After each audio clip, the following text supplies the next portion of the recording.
बिस्मिल्लाहिर्रहमानिर्रहीम। अस्सलामुअलैकुम रहमतुल्लाहि व बरकातुहू। एक ताजर अपनी मेहनत से कामयाब हुआ और एक बहुत बड़े अदारे का मालिक बन गया। जब वो बूढ़ा हो गया तो उसने अदारे के डायरेक्टरों में से किसी को अपना काम सौंपने की दिलचस्प तरकीब निकाली।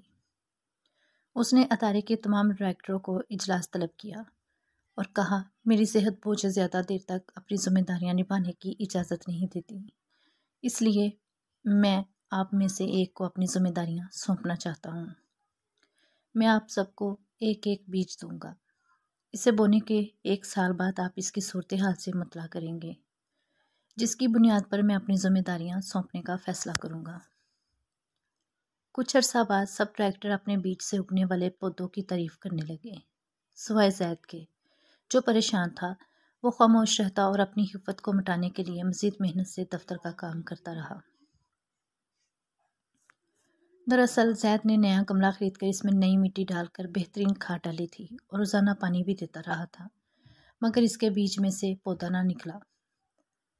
1 साल बाद अदारे के सरबराह ने फिर सब डायरेक्टर्स को इजलास में बुलाया और कहा कि सब वो गमले लेकर आएं जिनमें उन्होंने बीज बोया था।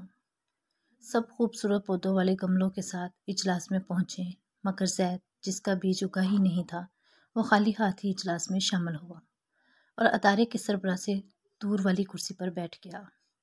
इजलास शुरू हुआ तो सब ने अपने बीज और पौधे के साथ की गई मेहनत का हाल सुनाया, इस उम्मीद से कि इसे ही सरबराह बनाया जाए। सबकी तकारीर सुनने के बाद सरबराह ने कहा, एक आदमी कम लग रहा है।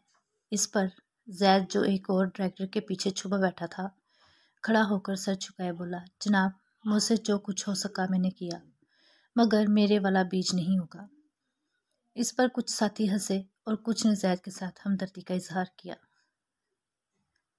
चाय के बाद अदारे के सरबराह ने ऐलान किया कि इसके बाद ज़ैद अदारे का सरबराह होगा। इस पर कई हाज़रीन मजलिस की हैरानगी से चीख निकल गई। अदारे के सरबराह ने कहा, इस अदारे को मैंने बहुत मेहनत और दयानदारी से इस मुकाम पर पहुंचाया है और मेरे बाद भी ऐसा ही आदमी होना चाहिए, और ज़ैद है जो मेहनती होने के साथ साथ दयानतदार भी है। मैंने सबको उबले हुए बीज दिए थे जो उग नहीं सके, सिवाय ज़ैद के आप सब ने बीज तब्दील कर दिए। ऐ बंदे, मत भूल कि जब कोई नहीं देख रहा होता तो पैदा करने वाला देख रहा होता है, इसलिए दयानत का दामन ना छोड़ो। अल्लाह ताला हमें भी अपनी हर चीज़ को, किसी की दी हुई चीज़ों को उसकी हमारा दयानतदारी के साथ वापस करने की तौफीक अता फरमाए। वीडियो पसंद आए तो लाइक करें और चैनल को सब्सक्राइब करें और अपना ख्याल रखें।